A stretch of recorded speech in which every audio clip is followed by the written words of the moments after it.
Hello lovelies, and welcome to today's video. My name's Alya and I'm so glad you stopped by. Today I'm going to tell you a little bit about my son and his lazy eye. If you're interested in lazy eyes, I'm just going to briefly brush on to the different types of lazy eyes and how to recognize them, what they're sometimes caused by and things like that, and just tell you about what it's like to be a mum of a little boy with glasses and all the things that we've gone through in his little journey so far. I hope this is something interesting for you and you stick around to watch. What's so great about today's topic is that it's so specific to orthoptics. It's so specific to what I do, more than any other eye profession. So, of course, your optometrists and your ophthalmologists are involved in the treatment of lazy eye, but it's exactly what orthoptics means. So orthoptics, it comes from ortho for straight, just like orthodontics is straight teeth and orthopedics is straight feet, or, you know, when they unflatten your feet. Orthoptics is ortho and optics, so straight eyes. So an orthoptist classically would be the one who would measure out the degree of turn, especially when it comes to children or in relation to disease or injury. And then with those measurements, the eye surgeon would then step in and actually correct it surgically. Now, the way we were taught is you kind of follow a path or a steps of how you would treat it. So first you would try to correct it with glasses if it's a type of lazy eye that can be corrected with glasses. So in this case, you would have an optometrist involved in your treatment. Sometimes you would use drops, in the case of children, to try and decrease any chances of lazy eye developing further, or maybe even sometimes you can try and reverse it that way. I'll go into that more in a minute. You've got patching as well, which is similar to the eye drops, but it's just more permanent or more effective in a lot of ways.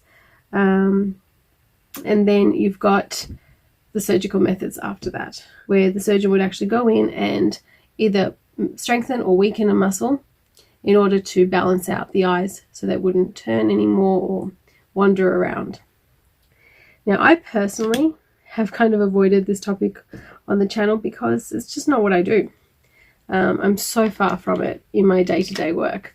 However, I do have a little boy, my 7-year-old, who does have a lazy eye, does wear glasses, and has done some pretty intense treatment. I felt it was really intense because I was the parent in this scenario, not the orthoptist treating him. For me, I straight away, doing what I do, recognized that this was going to be a glasses related thing and took him to my optometrist, who I see and who I used to work for before I became an orthoptist. And she has been able to manage his whole entire treatment with just glasses and patching, which has been very, very effective for us. We've been very lucky. That's all it took. But for most kids, that's not going to be enough. In the case of my son, I knew that to look out for it because, again, what I do, but also because his father has a lazy eye, his grandmother had a lazy eye. I don't know, ran in the family, his cousin, etc., etc. So I kind of knew that there was always going to be a risk that my kids would have it too. And he'd always had a bit of a funny anatomy. And this is where I want to start. Kids often have very wide, with these little bits here called bicanthal folds. So this is your canthus, a little bit in the middle, and the fold kind of stretches over the eyeball quite a ways over in kids because they don't have this bridge yet. I'm a fantastic example. I have a very prominent bridge. So, you know, this little area here is quite stretched out. But there are populations and there are nose shapes where you have practically no bridge, and then you have a really large patch of skin here. And sometimes that means that that patch of skin actually covers that little white area just there and there, creating the illusion of an eye turn. So you just got to make sure that that's not what you're dealing with. And the way I watch out for that clinically is to see where the light's reflecting. So if you get someone to look at a light, like I am now, you'll see that the reflection is in a similar position in both of my pupils. That means the eyes, even though they're not looking directly straight, are actually working in unison with each other. So that's exciting. That's what you want to happen. When those muscles for some reason aren't working like a pair or in unison, that's where you start to wonder why. And a lot of the time, it's to do with accommodation. Accommodation, especially in younger people, it's a very powerful thing. It's the ability to focus distance versus near. So that's something that we all will eventually lose with age, but in kids and young adults, it's really, really prominent.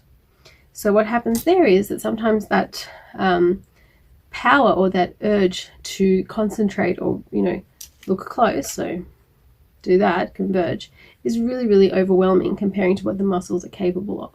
Or the reverse is true. The muscles are just incapable, and therefore that convergence is the only thing that the system has left to create focus. And that's very tiring. It's not the right thing that should be happening.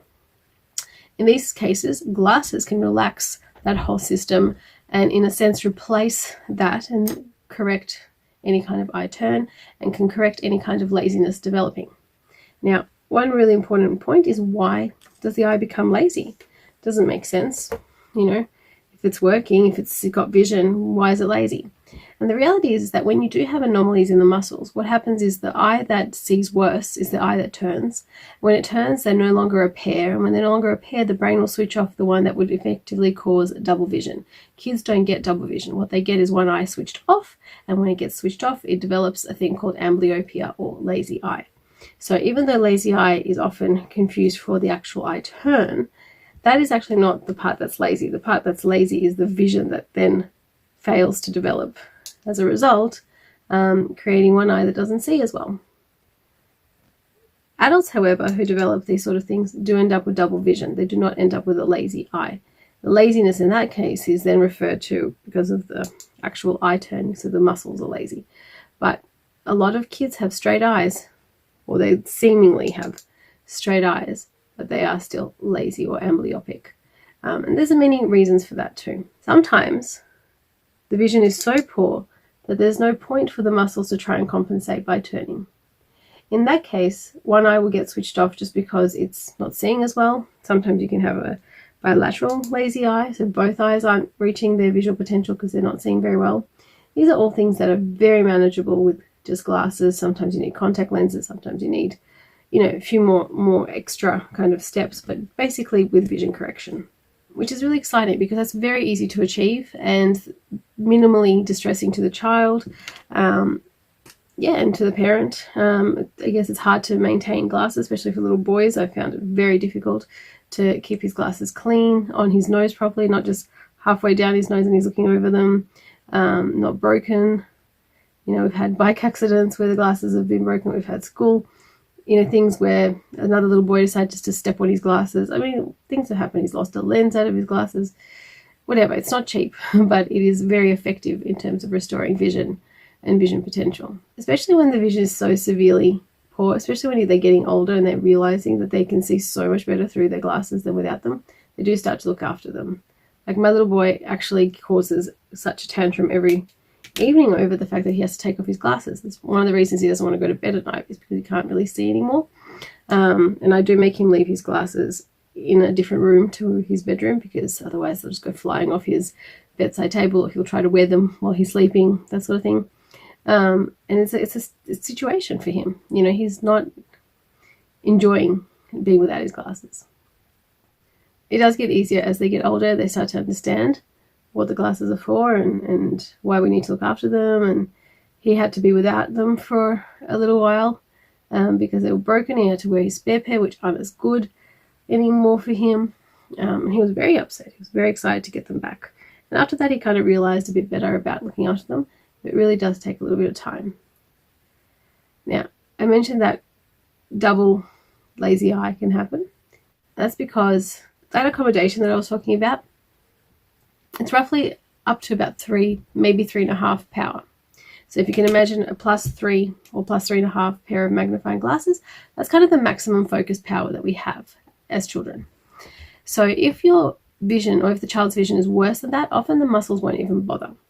So if you have like a +6 child, for example, they're not going to even bother, trying to compensate or whatever. However, if one eye is a +6 and the other eye is a +8, there is still a small chance that that +6 eye is going to try and do something at certain distances. I'm not sure why that happens, but I've seen it so many times, it's hard to ignore. Sometimes, especially in older children or adults, we also see the eye wander out or all around.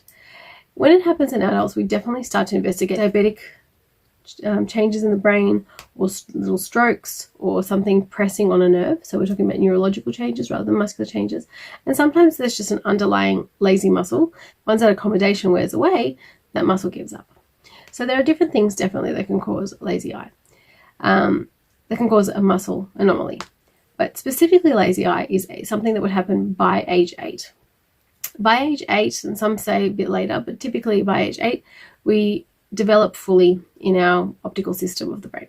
So there's no more plasticity or room to move after about 8 years of age. And this is just one of those statistical things. I'm sure that some people it's like 9, 10, 11, and other people by 7 they're done. Every kid's going to be different, but more or less we say 8. So by 8 years old, you want to have done the max amount of therapy for that child. When I talk about patching, we always patch the good eye. The good eye is working too hard and not allowing the other one to thrive and develop. So lately, the most recent studies have shown that a 1 hour or a short amount of really, really, really good concentrated work, so we're talking about sitting there and drawing for an hour, or reading for an hour, or even playing video games for an hour, any kind of concentrated work for a short burst is just as effective as 8 hours or full-time patching.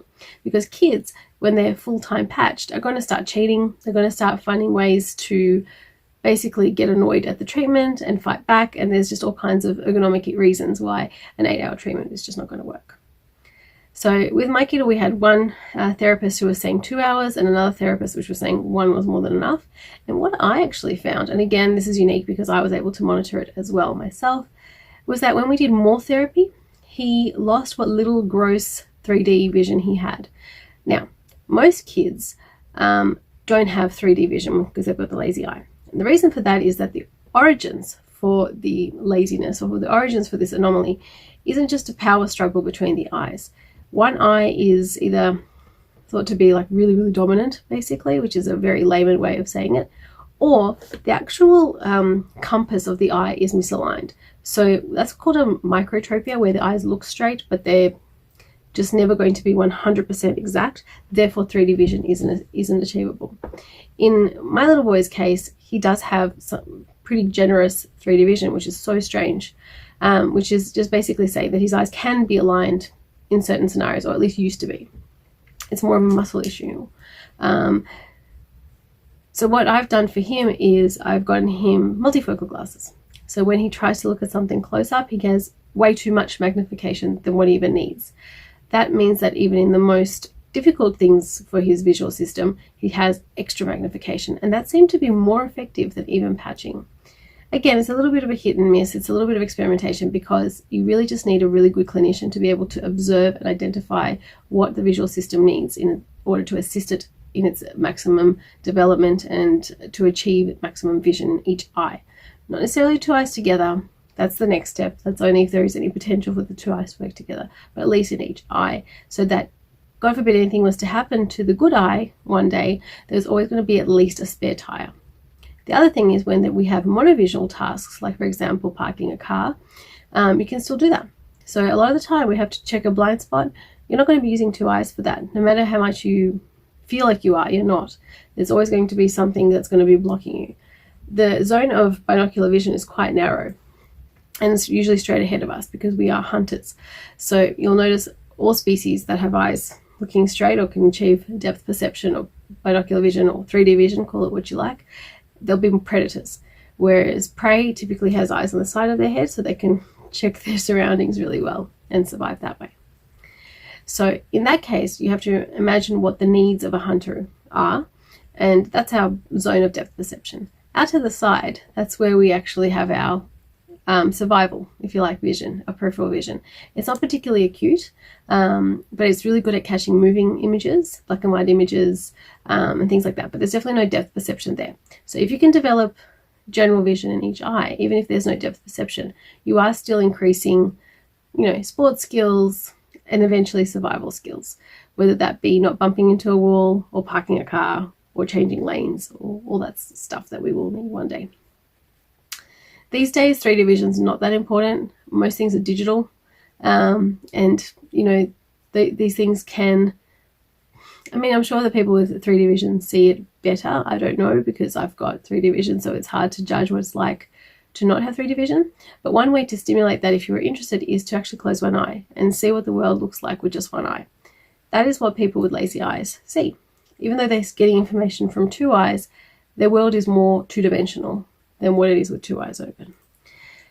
Another thing is, in small children, one way to identify an eye that's getting lazy, even if it's not turning, is to try and close the one that you think is stronger, or to try and close one and then the other. What they'll do is they'll put up a massive fight when you close their good eye, because the bad eye is their bad eye. And even though they can't tell you that it's their bad eye because they don't know any better, they will hate you for closing the good eye. So just some things out there. And again, in adults, if something changes, it's usually neurological and usually needs MRI or something like that to investigate the reasons behind it. Okay, as always, I hope that today was informative and interesting, and not my favorite topic in orthoptics, but definitely a huge part of my life with my little boy and managing his vision. He's almost equal in two eyes now, but he's 7 and a few months, so we're at the end of his treatable age area. But what we've decided with his clinician is that he has a little bit of depth perception at the moment, and he's an avid drawer. Drawing is probably by far his favorite thing to do, and his little bit of depth perception is much more important than equal vision. Every time we've tried to increase the vision in his poorer eye, we've sacrificed that ability to merge and have depth perception. So he's happy enough, his vision's good, he reads, he draws, as I mentioned, he can catch a ball. He can do all the things as long as he wears his glasses, and that's just going to have to be his story with his eyes, and that's fine. He looks really cute in glasses, so I think it's going to work out well for him. More videos like this and other little topics from Alya's Creations, please do hit subscribe and be notified when I upload. It's only a weekly upload these days, so you won't be bothered too much, and I highly recommend you hit that big red button and turn it grey. For more topics and more things that are going on, and there's so much going on, guys, so much going on. Please do head over to Instagram and check out all the things that are going on there. It's a very exciting time, a very, very busy time, and a very, very exhausting time, and I love it. I have to say, living it up. Leave me a comment and let me know if there's any questions, any eye topics, tickle topics, food charity topics that you are interested in. I'm happy to do a video on any of those things. There's lots to talk about, and I could talk forever, as you guys probably catch by now. Wherever you are around the world, I hope you're having an amazing day. I hope you're staying safe, and I can't wait to see you on the next one. Bye.